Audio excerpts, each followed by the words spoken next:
When Godzilla vs. Biollante entered production in 1989, Toho sought to modernize the series after a decade-long hiatus.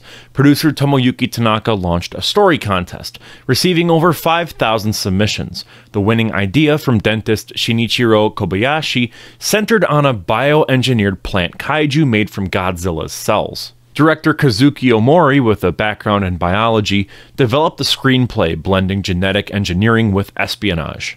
But production stalled for years after the Return of Godzilla in 1984, and only resumed in mid-1989, leaving less than 6 months before release. Special effects director Koichi Kawakita had minimal prep time, forcing rushed designs and effects work. The massive Biollante prop arrived just weeks before filming wrapped. Despite these constraints, the film's darker tone and focus on biotechnology redefined the franchise. Biollante's design, created by Shinji Nishikawa, merged plant, reptilian, and human traits across two forms, a rose-like flower beast and a monstrous plant beast. In the case of Biollante, traditional suitmation was straight up impossible, so the team used a mix of puppetry, animatronics, and rail systems to make the creature move. The final puppet stood 3 meters tall, and it required 20 operators and used 32 piano wires to control its vines. It was one of the most complex builds in Toho history. Meanwhile, Godzilla actor Kenpachiro Satsuma wore a 240-pound suit equipped with animatronic fins, which occasionally shocked him during early tests.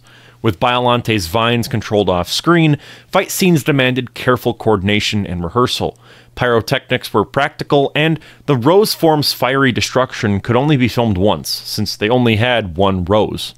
So they just burned it for real. Released in December of 1989, the film sold about 2 million tickets and grossed roughly 1 billion yen, which was respectable but below expectations for Toho. Its underperformance led Toho to bring back familiar monsters in later sequels, sacrificing innovation for things that you've seen a million times before.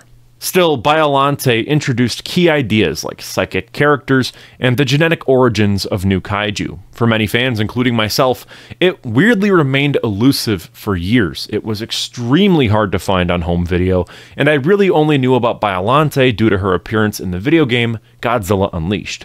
I didn't actually watch the movie until years later, around my freshman year of high school. This was long after I already considered myself a hardcore Godzilla fan.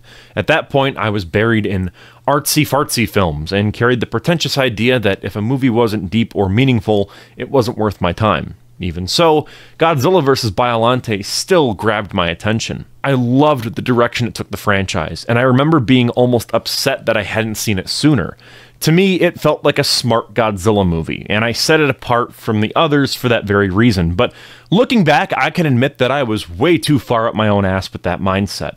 The movie is still great, but calling it the smartest in the series is oversimplifying things. What really makes it stand out is its technical innovation and how ambitious it was for its time. And that's what I want to dig into here. So without wasting any more time, this is Godzilla vs. Biollante.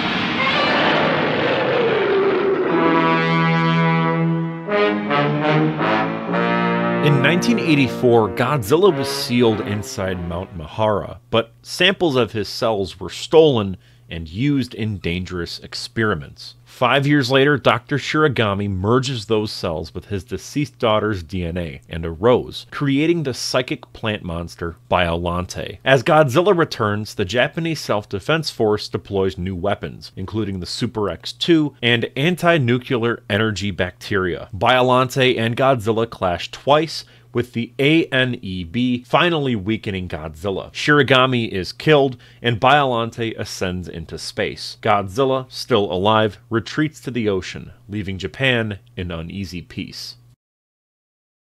Godzilla vs. Biollante is one of the strangest and most fascinating entries in the entire series because it's a monster movie built around grief. At the center of it is Dr. Shiragami, a man who refuses to let go of his daughter's death and ends up fusing her DNA with Godzilla cells and a rose. That decision is the act of a man being broken by loss, combined with reckless scientific ambition. It's stuff that you would see in a 1950s B-movie, and I love it. It's taken so seriously here. Biollante becomes a physical embodiment of that pain. She becomes something that should have stayed private, but instead bursts out into the world as a howling, massive creature of destruction. Every time she appears, you're reminded that human grief itself has no clean containment, and once it's given a form like this, it spreads far beyond the one person who started it. It reminds me a lot of Terror of Mechagodzilla, where Katsura Mifune is forced back into life as a cyborg against her will. Her father's obsession with proving his brilliance and siding with the aliens leaves her as a pawn, stripped of choice, trapped in a body that no longer belongs to her. Katsura doesn't want to be a part of this plan, but she's dragged along because her father couldn't let go of his pride.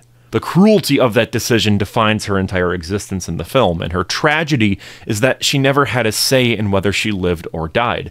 Godzilla vs. Biollante carries that same theme forward in a really compelling way with Shirigami and his daughter Erika. She's gone, but instead of grieving and doing the healthy thing and going to therapy, he binds her DNA to Godzilla cells in a rose, and it honestly has nothing to do with what she would have wanted, and it has everything to do with his inability to accept her loss. Like Katsura, Erika is brought back in a form that she never chose, only this time she doesn't even return as herself.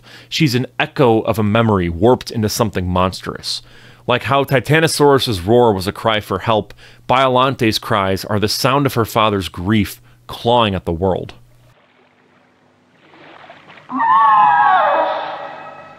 The film takes this deeply personal story and then throws it into the wider arena of genetic engineering, bioethics, and espionage. You can feel the late 80s anxiety over cloning, splicing, and the idea of humans playing God with life itself. See, at this point in time in the real world, scientists were experimenting with DNA, animal hybrids, and the early steps towards cloning that would later lead to Dolly the sheep in the 90s. Now, that's an entire rabbit hole that I will not get into right now, but the concept of gene splicing, cloning, and stem cell research was very controversial and very divisive, and it made for the perfect topic to be tackled in a movie like this. In the film, the Japanese government wants to weaponize Godzilla cells. Biomajor wants to control them for corporate gain, and Seradia sees them as the next great equalizer in a world still defined by oil politics. Everyone treats Godzilla's DNA like a commodity, something to be bought, stolen, or militarized. The arrogance is staggering, and the film makes it very clear that no one who tries to control this power can actually handle it, nor do they really deserve it. What I find most interesting is how the movie frames Godzilla himself. In the original films, he was this unstoppable natural disaster, and in the Heisei revival, he carries that same unstoppable gusto, but here, his body is also seen as intellectual property. He's treated like a goldmine for scientists and corporations with little to no autonomy. In my opinion, that shift really tells you a lot about where Japan's anxieties were in 1989. In a way, Godzilla functions as a litmus test.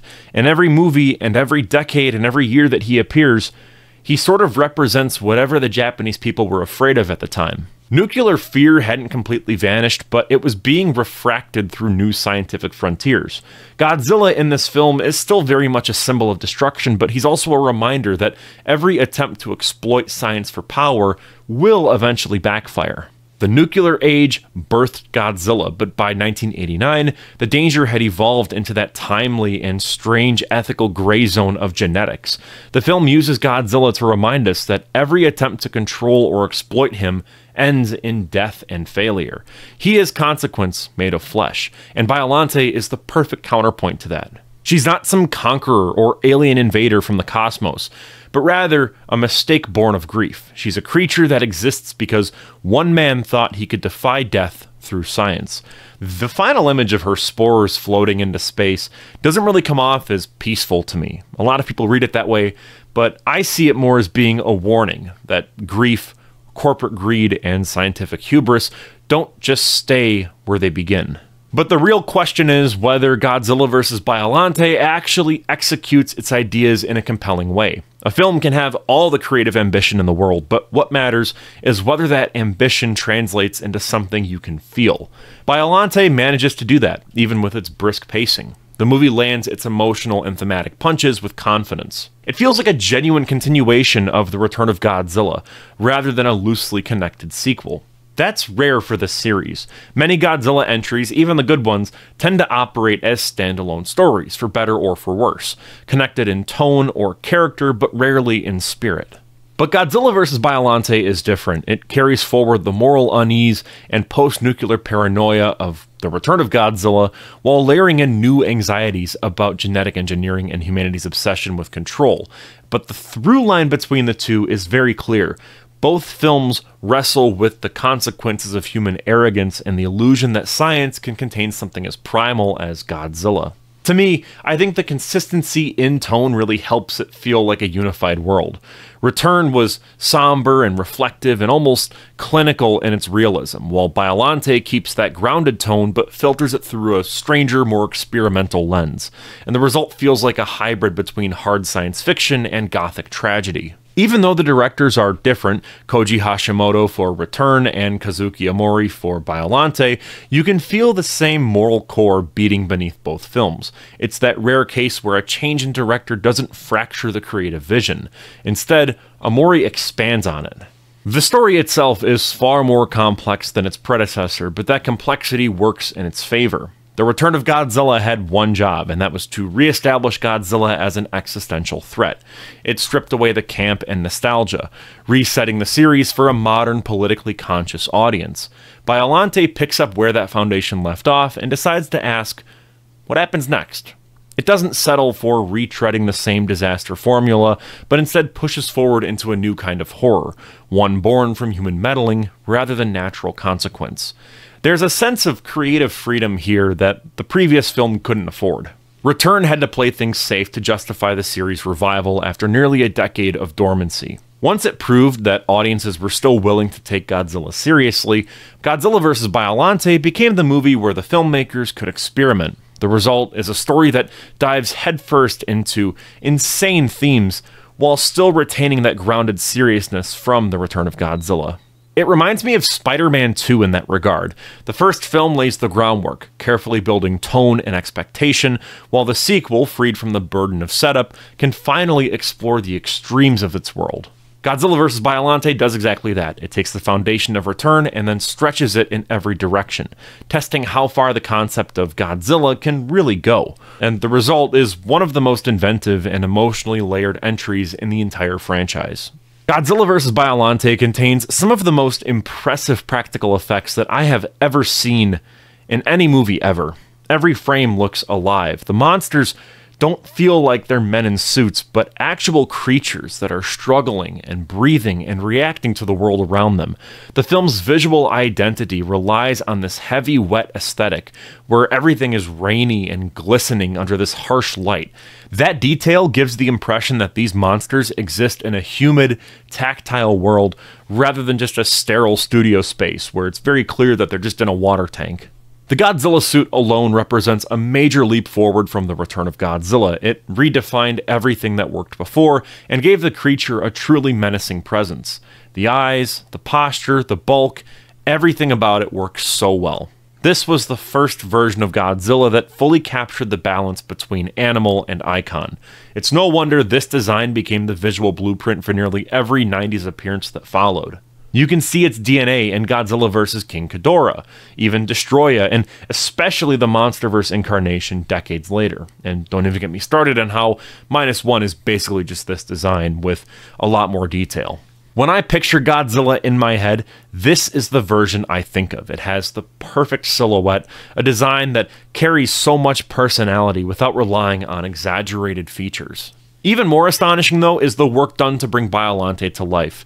It's almost misleading to call it a suit because it really isn't, it's a puppet, but the engineering behind her creation is just insane. The layers of vines and tendrils and hydraulic systems worked in tandem to simulate organic movement. The creature's massive maw opens like a flower blooming in reverse, revealing rows of teeth and an inner glow that suggests something both alien and divine. Every moment Biollante is on screen feels monumental. You can see the craftsmanship in how the vines twitch independently and how the head movements carry emotional expression without any dialogue needed. The realism of these effects gives Biollante a scale that few other entries in the series have matched, or even tried to match. There's an intimacy to the destruction scenes. Everything feels so heavy that the scale is just tangible. The miniatures, the lighting, the fluid-based effects give the illusion of scale that digital rendering still struggles to replicate. One of the most overlooked aspects of Biollante's design is her rose form. It's easy to focus on her monstrous final state, but that early form might be even more unsettling because it blends tragedy with horror in a way that feels really personal. The idea that this is supposed to be a human merged with Godzilla and plant DNA is just terrifying. Like, that is a human soul trapped within a flower, and it's becoming a monster. It's like something out of a cosmic horror story. There's a sorrow to it that never leaves the frame. You can sense life inside the creature, but it's distorted, wrong, and irreversible. Unfortunately, though, the film never fully leans into that body horror potential, but the concept lingers enough to unsettle you. It's the kind of idea that makes you wish the film had explored it in more detail. How much of Erica's consciousness remains? Is she aware of what she's become? Those questions hang over every shot of the rose form, and they give Biollante's transformation a quiet tragedy beneath all the spectacle. If you want to see that premise taken to its extreme, the Godzilla fan film Shelter 54 by Lost Utopia Films explores Biollante's body horror potential with haunting precision. It captures the nightmare of biological fusion that Biollante in the film only hints at. But even with that missed opportunity, I do think that Biollante is one of the greatest kaiju ever designed. She's this perfect fusion of imagination and craft. It's terrifying and majestic. Every second of her screen time feels earned, the result of hundreds of hours of mechanical work and artistic precision. It's really hard not to wish that she had returned in later films, but maybe that's part of what makes her so special. She appeared once, made her mark, and then vanished. A single extraordinary creation that still feels so ahead of its time. The human cast in Godzilla vs. Biollante holds its own against the film's larger-than-life monsters. The ensemble is wide, and that scale naturally spreads screen time thin. But the performances that do stand out are some of the strongest in the series. This is one of the more substantial and cohesive human storylines in any Godzilla film. It has personality and a real emotional thread that ties it together. People rarely mention that aspect when discussing this movie, but I think it deserves far more credit than it gets. Koji Takahashi, for example, delivers one of the best performances in the franchise's history as Dr. Shiragami.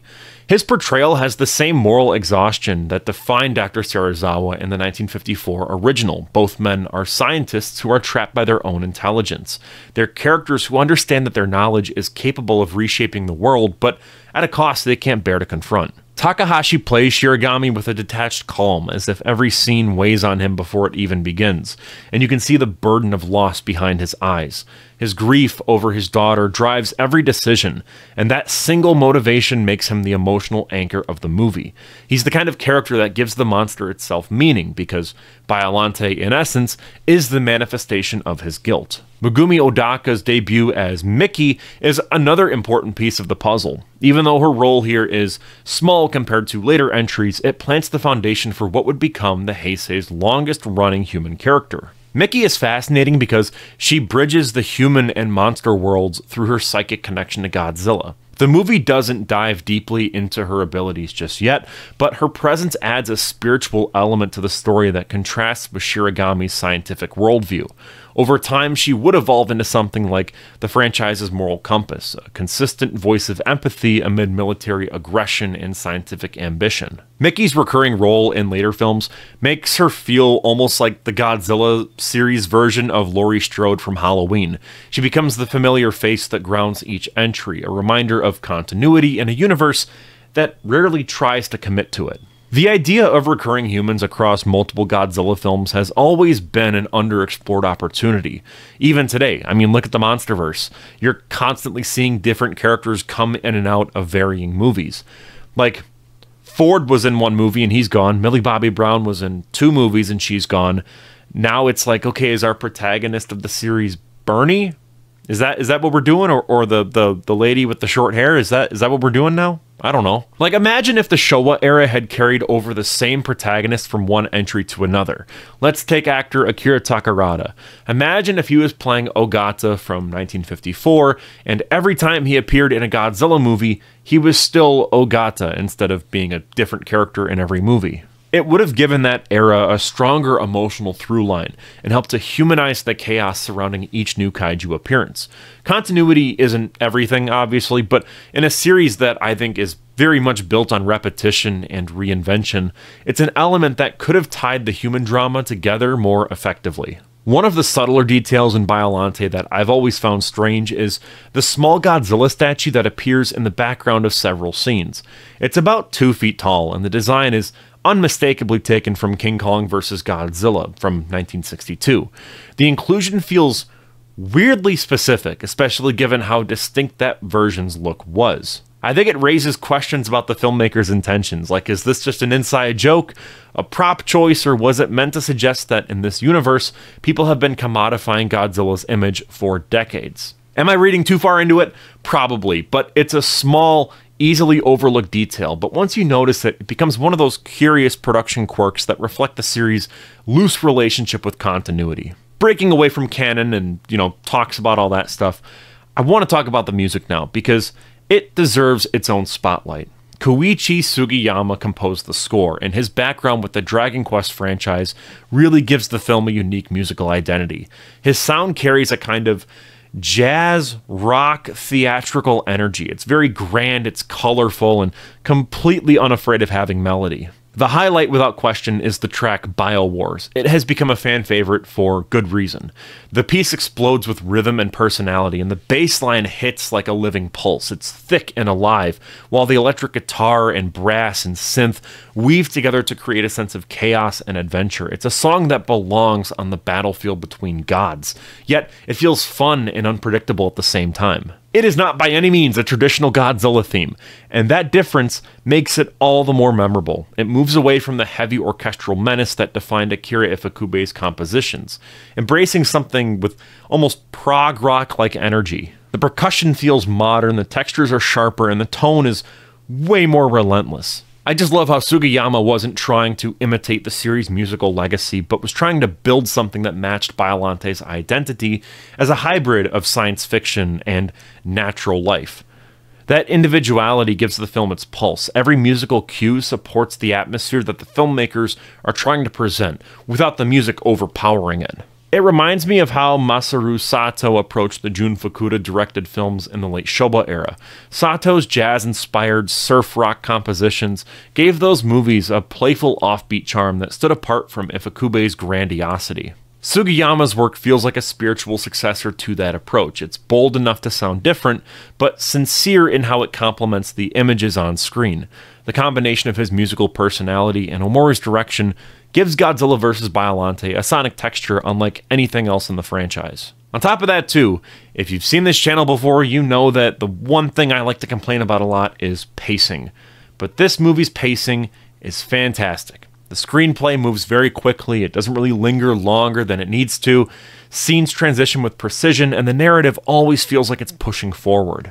The editing and structure reflect a very deliberate choice to treat this as a modern thriller as opposed to a slow-moving disaster picture like Return of Godzilla. It's efficient without feeling rushed, most of the time, and it's that balance that makes the film very easy to revisit. When you combine that tight storytelling with the exceptional practical effects and Sugiyama's score, you end up with something truly special. Godzilla vs. Biollante is one of the boldest entries in the entire series. It took creative risks that paid off both visually and thematically.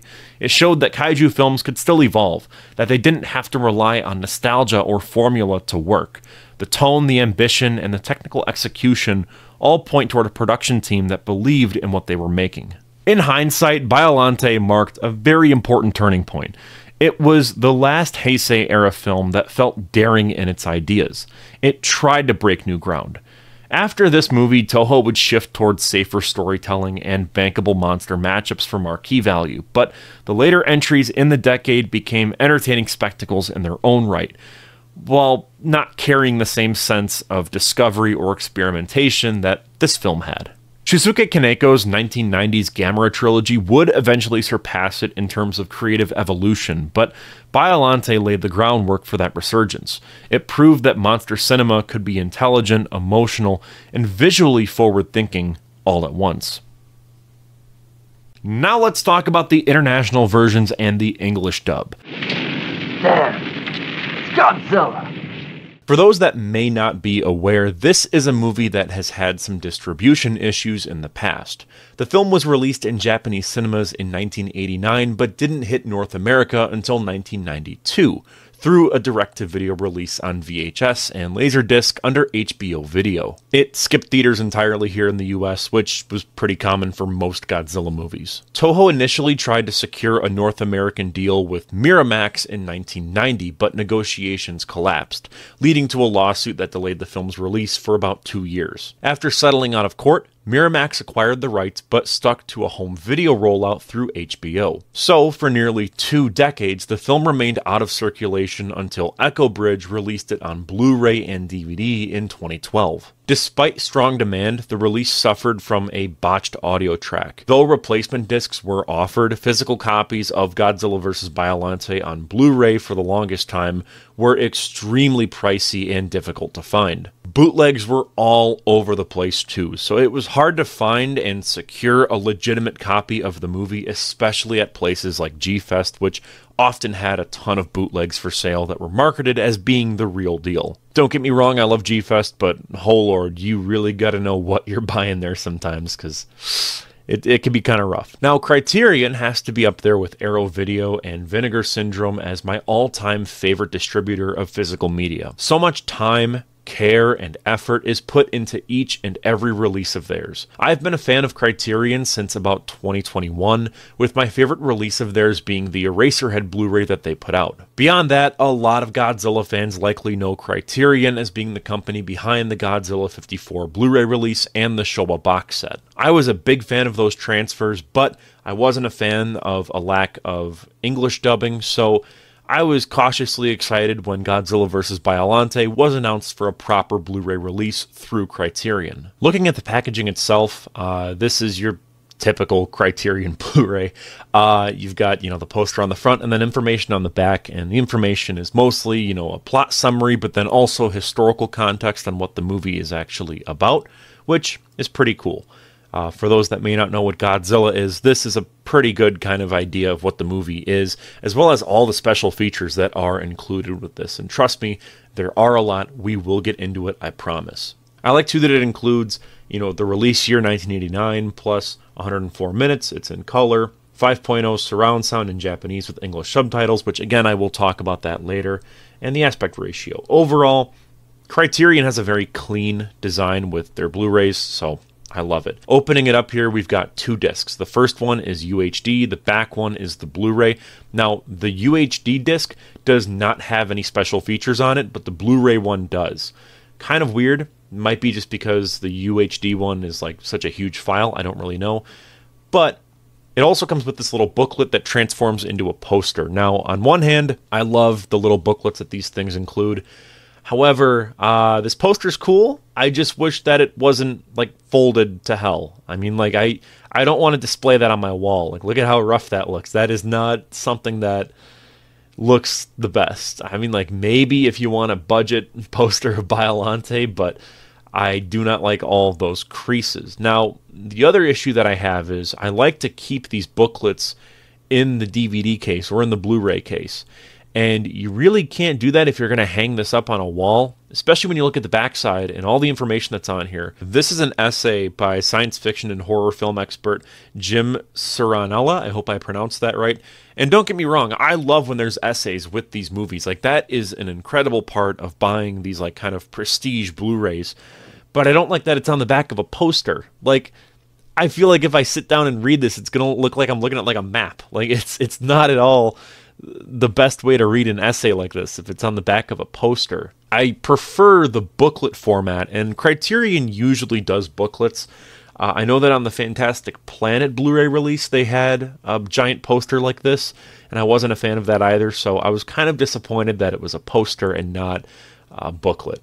I like too that there's also the cast and crew information, and they even go as far as to have Godzilla and Biollante, you know, the suit actors, actually being credited, which is wonderful. I love that. That just goes to show, I think, that the people that worked on this are actually fans of the material, which is just so cool. Now, something else that I can't stand about these is like trying to fold it back up so that it can get back into the DVD case. It's a pain in the ass. It really is. And I just wish that they just had a booklet instead. I don't know. Now, one other gripe that I have about the packaging is that it's kind of difficult to get the Blu-ray out of the back. That's annoying. I just also wish too that the supplemental material was just included on the UHD, because I don't like that if I want to watch the UHD and then the special features, I have to put the UHD disc into my PS5 and then watch it and then take it out and then put the Blu-ray disc in. That's really annoying. I think that might be like a storage thing where you can only fit so much of the UHD actually onto the disc. I don't know. But that is a serious issue in my humble opinion. And this is kind of like a review of the discs. That's why I bring that up. But overall, though, that is a solid piece of packaging, I think at least. I love the aesthetic of Criterion Blu-rays. They look great on your shelf, so can't really complain too much about that. Now, the transfer itself here is really solid. There are so many Blu-ray transfers out there that over-smooth everything and remove every single grain particle. It ends up looking way too glossy and fake. Thankfully, Criterion hardly, if ever, does that, and as a result, Godzilla vs. Biollante looks incredible. When you compare it to prior releases, they all look so washed out, but here, the color correction is really well balanced. There's actually a decent level of contrast too, which really benefits the practical effects, which have never looked better. Getting into the supplemental material now, Godzilla vs. Biollante has some of the best supplemental material I think I've ever gotten in a Criterion Blu-ray. My favorite piece of supplemental material has to be the deleted special effects. Sure, a lot of this stuff is available right on YouTube, but I like having them available to me in a physical format, because those videos at any time could just be deleted. So I will never not sit down and watch the wonderful stop-motion tests that were made available for this film, and they, like the special effects in the film, have never looked better. They really touched it up, and I love that. Beyond that, the documentaries are really cool, and they give a ton of insight into all the work that was put in behind the scenes. Now, I do have to mention some other gripes that I have with this Blu-ray that might be a bit nitpicky, but I don't know. I do think I should mention them so that this video isn't just me glazing Criterion for like 8 minutes straight without any actual critiques. The biggest complaint that I have is that I wish an English dub was included with this film. That might be controversial, and this opinion I'm about to say might be very controversial, but I'm someone who prefers to watch Godzilla movies dubbed and not subbed. Of course, it depends on the movie, but for the most part, with the vast majority of films that are not, you know, Godzilla -1, Shin Godzilla, and Godzilla 54, I prefer the dub. I know that might sound odd since I'm one of those freaks that watches English movies with English subtitles, and I usually don't mind subbed films. In fact, I actually wish that movie theaters would just have subtitles on every movie, like as is. I think that should just be the standard. Disagree with me all you want, but I love watching movies with subtitles. However, I just prefer a dub for Godzilla movies, specifically because it adds to the overall experience of watching them. As a kid, I grew up watching the dubbed versions, and so for me, I prefer that over the Japanese one. I don't know, it's just a me thing. And I get that not everyone feels that way, but I do think there should at least be an option for an English audio track. I'm not saying don't include the Japanese version. No, I want there to be both. Technically, there is an English audio track, but it's actually just the audio commentary with Sam Deegan. As someone who listens to commentary tracks frequently, I found that this one was generally well put together and well informed. My only issue is her pronunciation of Biollante, as she pronounces it as Biollante. It gets kind of grating after a while, but again, I'm not really one to talk about proper pronunciations, since I'm in the minority of Godzilla fans that says Heisei and not Heisei. Connection to Godzilla vs. Biollante. It's Biollante! Biollante! And with all that out of the way, I'm Cole McCormick, you're watching Firewood Media. This is part 18 of my massive Godzilla retrospective project where I revisit and review every single Godzilla movie and TV show. Huge thank you to our channel members for making videos like these possible. For just $1.99 a month, you can get early access to all my videos, plus exclusive members-only content, and see your name featured in videos just like this. It's an easy way to keep these retrospectives and short films going, but whether you join or not, I appreciate you watching. Thanks for sticking with me, and I'll see you in the next one. Peace out.